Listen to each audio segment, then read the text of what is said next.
Olá, meus amores e minhas amoras! O vídeo de hoje é sobre feminismo. Vamos lá? Eu assisti um TED da Chimamanda, eu vou deixar aqui o link nos comentários para você assistir também. E inspirada por ela, eu escrevi um texto, então eu vou ler o texto para vocês. Eu nunca quis ser feminista.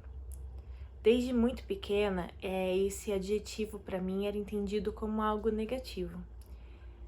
Quando eu pensava em feminista na adolescência, me vinha na cabeça mulheres que não gostavam de homens, mulheres lésbicas, mulheres revoltadas, uma revolta desnecessária, queimar sutiã, protestar pelada em frente a uma igreja ou no carnaval, passar menstruação no rosto.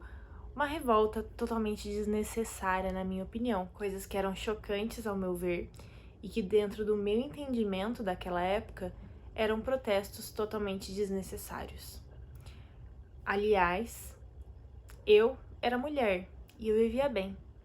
Então, pra que protestar? Hoje, pensando naquela época, eu vejo que não era bem assim. Depois que eu entendi o que era feminismo, eu sempre me peguei pensando em coisas que eu vi, vivi e ouvi, que pra mim era natural. Frases como mulher não pode falar bunda, tem que falar bumbum. Ah, é muito feio uma mulher falar palavrão.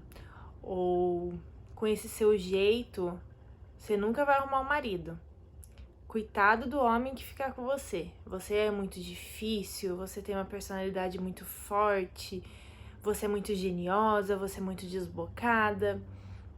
Entre tantas outras infinitas frases que me impediram de ser quem eu queria ser. Frases que me traziam medo do futuro. Essas frases me impediram muitas vezes de me expressar. Essas frases me ensinaram que eu não podia falar da mesma forma que um homem falava, porque eu não ia ser interpretada da mesma forma que um homem é interpretado. Eu aprendi que eu tinha que ser uma menina pura. E para ser uma menina pura, eu não poderia dizer palavras feias.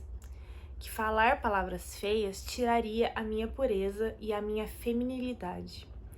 Eu aprendi que eu não podia liderar, porque liderar e dar a minha opinião e expressar o que eu sinto e o que eu penso era negativo. Eu deveria, pelo contrário, deixar que os homens me liderassem, que os homens me dissessem como eu deveria fazer, ser e falar. Eu aprendi desde muito cedo que brigar pelo que eu queria era errado. Eu deveria sempre me calar, ouvir mais e ceder. Eu sempre deveria ceder. Como mulher, o meu dever era ser justa e paciente como Jesus. Engraçado, né? Engraçado que essa justiça era sempre para com os outros, nunca para comigo. E eu sempre me vi como uma pessoa que não era feminina.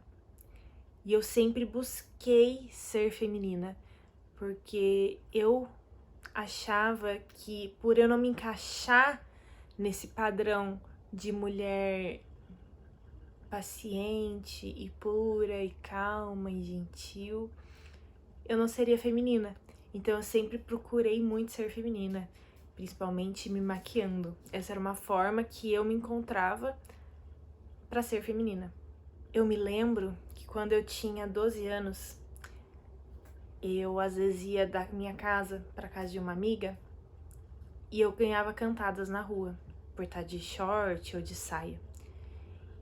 E quando eu falava isso para algum adulto, eles me falavam que também essa sua roupa é muito curta, você tinha que estar de calça na rua, você tem que se precaver, você não pode ficar andando com esse tipo de roupa na rua. Você é mulher, você não pode ficar andando sozinha na rua. Eu sempre ouvi esse tipo de coisa. Mas eu tinha 12 anos. Será que realmente eu tava errada de estar usando uma saia ou um short? Mas eu achava que eu tava. Então eu comecei a dizer que eu tinha vergonha das minhas pernas, que eu me sentia muito magra, que eu era um palito, então por isso eu não queria mais usar shorts e nem saias. Quando eu ouvia essas cantadas, eu sentia muito medo. E até há pouco tempo atrás, ou às vezes até hoje, quando alguém me canta na rua, eu apresso o passo. Eu ando mais rápido, eu entro em algum lugar, eu tento me esconder, eu tento fugir, eu fico com muito medo. Eu lembro de uma vez que um menino pegou meu braço na praça e perguntou meu nome e o meu telefone, e eu achei que eu tava sendo assaltada e eu fiquei com muito medo. Eu senti muito medo, mas eu respondi as perguntas dele com muito medo. E aí ele falou que ele só queria meu telefone porque ele me achou bonita e ele queria sair comigo. E eu falei que eu tinha namorado, eu não tinha namorado. E eu lembro de depois chegar em casa e pensar, nossa, mas ele era bonito, por que eu não passei meu telefone pra ele? E, né, nossa, que bobeira, eu senti tanto medo, eu tava no meio da praça, não ia acontecer nada. Mas a gente é ensinada a sentir medo, desde muito pequena. A gente é ensinada a estar errado, a ficar quieto, e mesmo que a pessoa tenha uma atitude estranha, tipo alguém do nada te abordar segurando no seu braço no meio da rua, você não sente que a pessoa tá errada, você ainda sente que você errou de alguma forma. E é muito engraçado porque eu nunca me senti um padrão dentro do padrão. Eu nunca tive peitão, bundão, e eu nunca me senti gostosa a ponto de receber cantadas de outras pessoas. Mas mesmo assim eu recebia. E a minha forma de resolver esse problema que eu estava gerando, teoricamente, era parar de usar saia e parar de usar short. E até hoje, até pouco tempo atrás, eu tenho usado pouca calça esse ano de 2021, mas até 2020 eu usava muita calça jeans. Eu basicamente só usava calça jeans. A minha vestimenta básica era calça jeans. Do dia a dia, da vida. Eu tenho, sei lá, uma coleção de calça jeans, eu acho que eu devo ter umas 50 calça jeans. E até o ano passado eu tinha, sei lá, 2 ou 3 saias. Eu comprei mais, eu me permiti usar saia e usar vestidos. Eu tenho poucos, mas eu já tenho mais do que antes. Então, sim, eu sempre percebi a diferença de gênero e eu sempre me oprimi por conta disso e sempre me senti culpada, não oprimida.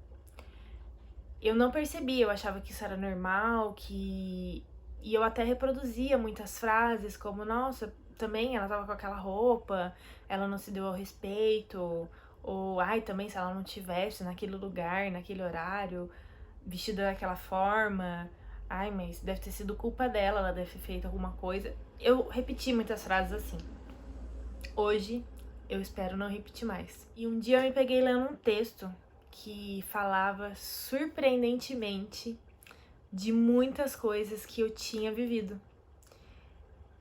E no fim desse texto, a pessoa que escrevia era feminista e falava um pouquinho de feminismo nesse texto, e um pouco do que estava falando ali era que feminismo era explicado como igualdade.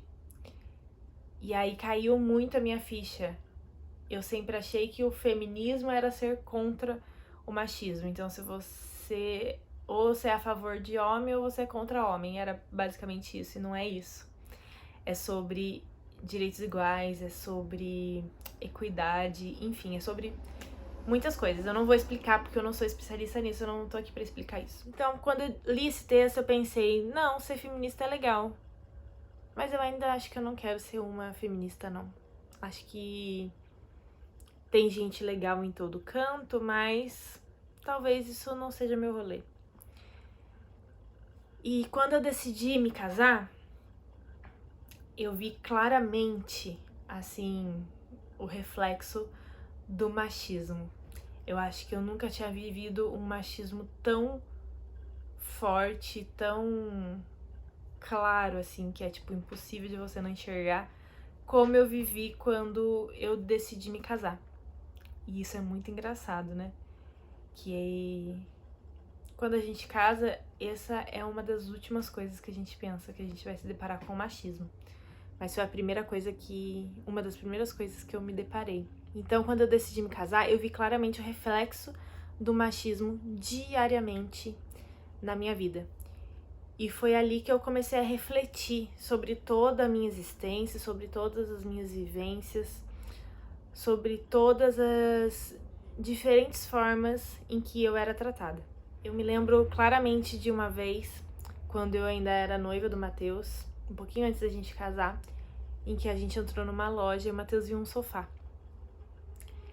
E ele falou, eu quero levar esse sofá. Eu gostei e eu quero levar esse sofá. E eu falei, não, eu não gostei desse sofá. Eu queria um tecido mais claro, eu queria um tecido de linho e esse sofá era suede. Eu não gostei, eu não queria. E eu também não tava, assim, pensando em comprar um sofá naquele momento, assim. A gente tinha ido na loja pra comprar uma cama e ele viu um sofá. Mas eu não queria um sofá, eu queria uma cama. E eu falei pra vendedora que eu queria ver uma cama. Então, a vendedora olhou aquilo e falou, não, vamos levar o sofá. Outra hora vocês levam uma cama, vamos levar um sofá. Eu falei, não, eu não quero levar um sofá. E ela continuou insistindo, vamos levar um sofá. E o meu noivo na época, né, meu marido hoje, falou, não, vamos levar um sofá, vamos levar um sofá. Eu falei, então tá bom, então vamos ver outras opções de sofá. Eu não gostei desse sofá, eu achei o sofá, não é o sofá que eu quero. Não tem nada de ruim, só não quero esse sofá. E eu disse que eu não tinha gostado, falei várias vezes pra ela que eu não tinha gostado daquele sofá e ela me ignorava. E eu perguntava preços de outros sofás, eu tentava ir pra longe daquele sofá em outras partes da loja pra ver outros sofás e ela não me acompanhava. E ela ficava meio que insistindo pro Matheus ir lá ver aquele sofá. No fim, né, ela me ignorou. Ela não me respondeu o preço de nenhum outro sofá, ela não quis me mostrar nenhum outro sofá, porque meu marido gostou daquele. Então, se o Matheus gostou daquele, aí ele vai levar aquele. Não importa o que eu achei, o que eu gostei. No fim, a gente comprou o sofá. Eu paguei metade de um sofá que eu não queria comprar. E eu sei que eu tô errada, eu devia ter me imposto mais e naquela situação eu fiquei assim muito desnorteada, vou ser bem sincera, eu não esperava aquela reação dela. Foi um dos primeiros momentos que eu parei para pensar, nossa, por que tá acontecendo dessa forma? E isso aconteceu com tudo, isso aconteceu com a mesa, isso aconteceu com a reforma do nosso apartamento, isso aconteceu com o nosso casamento. Muitas vezes eu era perguntada, mas você não quer conversar com o seu noivo primeiro? Você não quer perguntar pro seu marido primeiro? Você não quer ver com ele primeiro? E algumas vezes eu acabei usando essa desculpa, inclusive. Quando eu não queria algo, eu falava, eu preciso ver com meu marido. Ou quando eu não gostava de algo, pra não falar que eu não gostei, eu falava, meu marido não gostou. Eu entrei nessa também, mas eu percebo que as pessoas me enxergam como se eu fosse uma menina, que precisa sempre da autorização dos pais, que não tem nenhuma autonomia. Mas é claro, gente, que nem tudo na minha casa foi comprado de forma que não era do meu gosto. Meu casamento foi todo do meu gosto, minha reforma do apartamento foi do meu gosto. Tudo foi conversado e entrado em um consenso, óbvio. Mas algumas coisas também não foram totalmente do gosto do Matheus. Mas em todas as ocasiões, em todas as decisões, eram sempre perguntada a opinião dele em vez da minha. Não a opinião dos dois, era só a opinião dele, o jeito dele, e quem ia pagar era ele. Sendo que não era bem assim, a gente estava dividindo. Então sempre era perguntado pra ele a forma que ele queria pagar, sempre era perguntado pra ele a forma que ele queria que fosse a entrega. E, enfim, sempre era comunicado com ele, nunca comigo. E eu falo isso quando ele estava presente, né? Isso não acontecia quando só eu ia ver alguma coisa. Isso não acontecia. As pessoas às vezes perguntavam, você não quer conversar com seu marido antes? Mas muitas, não tô generalizando, tá, gente? Muita gente não foi assim, muita gente considerou a minha opinião. E tanto que a maioria dos fornecedores que eu escolhi pro meu casamento foi fornecedores que eu percebi que ouvia a minha opinião. e não só a opinião do Matheus. Isso foi, assim, uma coisa crucial pra mim. E depois que eu me casei, eu sempre ouvi aquela clássica pergunta: nossa, e como que tá o casamento? Tá cuidando... Nossa, você tá cuidando bem do seu marido? E muitas pessoas perguntavam pra ele, né? Nossa, e aí, a Carol tá cuidando bem de você? Nossa, tá... Ou elogiavam: nossa, a Carol está cuidando bem de você. Mas eu achava engraçado que ninguém nunca quis saber se eu estava sendo bem cuidada.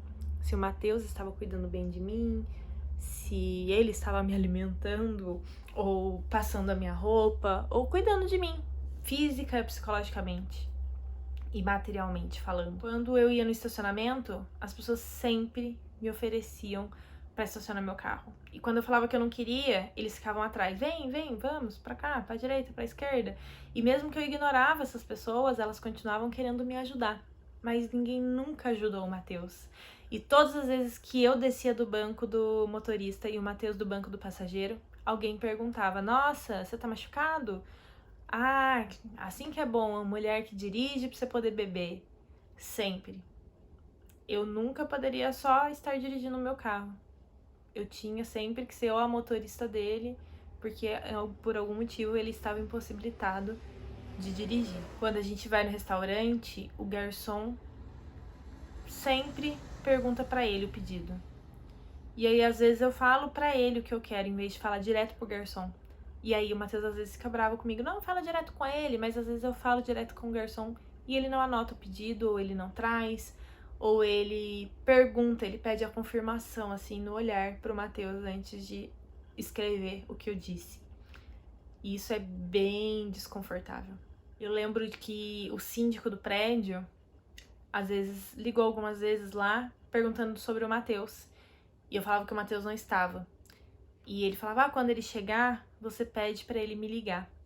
E sempre era alguma coisa boba, era uma reunião de condomínio, era alguma coisa sobre a nossa moradia ali no apartamento que eu poderia resolver, porque eu também moro lá. Mas ele nunca falava comigo, ele falava com o dono da casa. Eu, na teoria, moro de favor. E o Matheus é o dono da casa. Eu também tenho um carro que não é meu e nada ali é meu. Parece que tudo é do Matheus. Todo o dinheiro, todos os bens, as posses são do Matheus. Eu só tô ali enfeitando. Eu só sei que eu posso passar o meu dia inteiro contando situações que eu passei e que me deixaram chateadas, magoadas, que me fizeram me sentir invisível, incapaz, inútil, me deixaram insegura. E tantos outros sentimentos que o meu marido talvez nunca tenha sentido. E talvez nunca vá sentir. E talvez nem saiba que existam dentro de mim. Mas hoje eu consigo olhar todas as coisas que aconteceram e dizer com muito orgulho que eu sou uma mulher casada, feminista e feminina. Hoje eu consigo dizer: chega. Eu vou ser sempre quem eu quiser ser, independente do que aconteça. E se pra ser quem eu quero ser, eu for ser muito chata e nenhum marido vai me aguentar, então eu vou ficar pra titia e eu vou ser com certeza a melhor tia que essa criança vai ter. Porque o que me torna mulher não é ter um homem do meu lado. Eu escrevi esse texto há um tempo, né? Quando eu assisti essa palestra da TED. E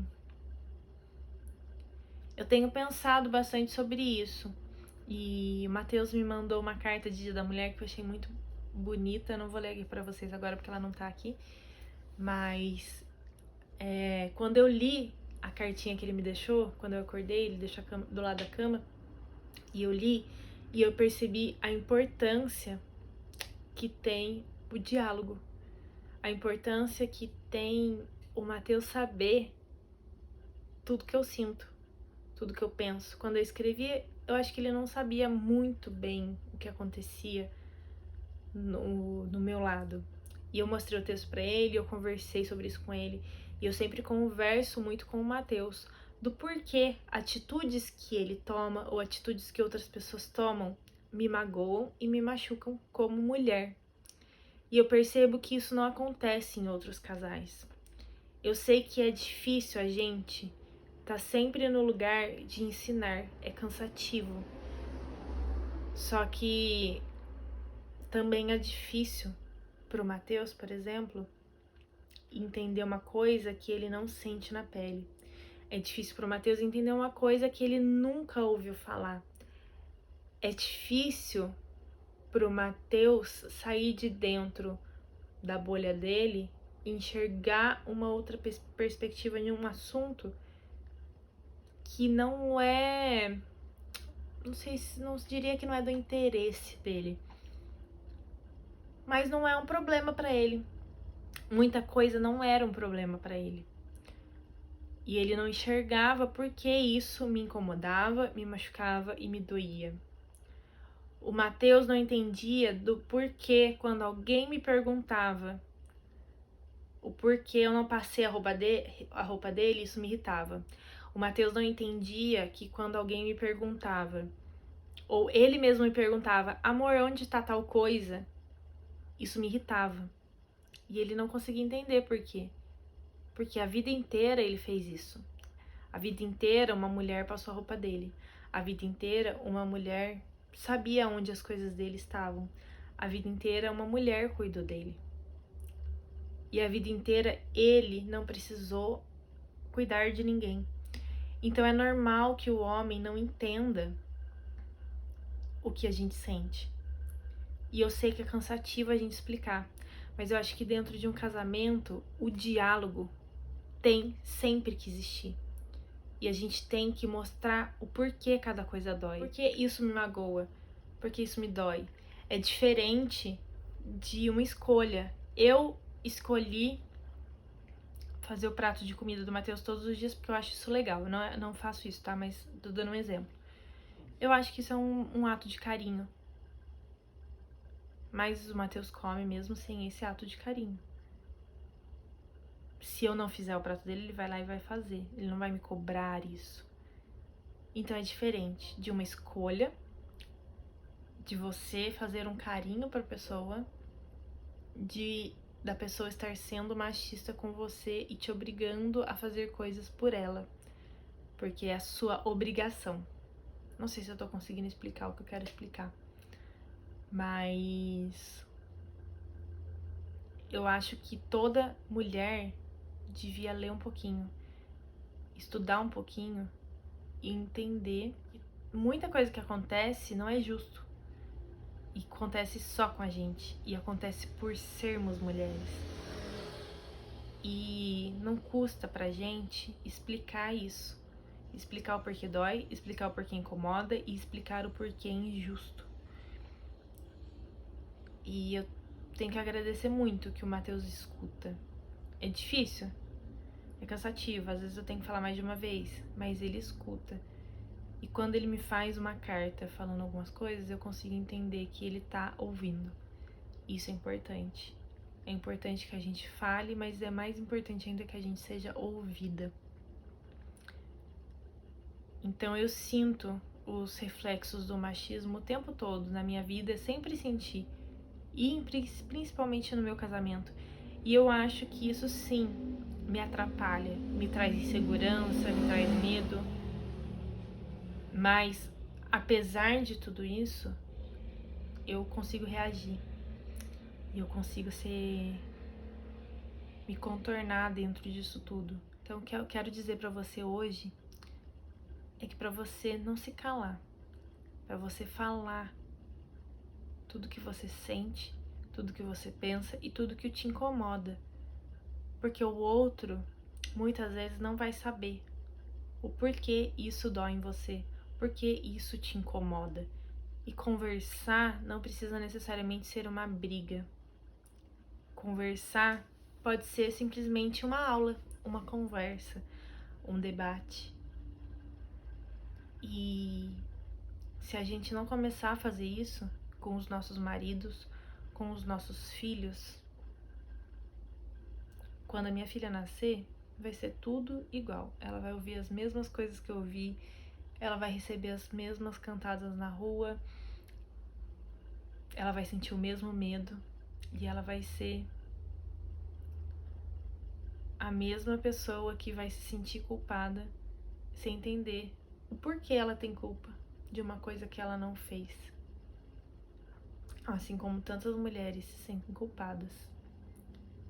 Então, por isso eu decidi fazer esse vídeo. É a Semana das Mulheres e eu acho que a gente pode tudo. E eu não sou a melhor feminista para falar sobre nenhum assunto feminista, mas eu estou aprendendo e queria que vocês aprendessem junto comigo o pouco que eu sei. Eu não sei nem como concluir esse vídeo. É um assunto assim que é muito complexo e que tem muitas coisas para discorrer, muitas coisas para falar. Mas eu acho que o principal talvez eu tenha conseguido passar. Espero que vocês tenham conseguido entender esse abrindo o coração aqui. E espero que vocês tenham gostado desse vídeo. Se você gostou, dá um joinha, se inscreve no canal, compartilha. E até o próximo. Tchau!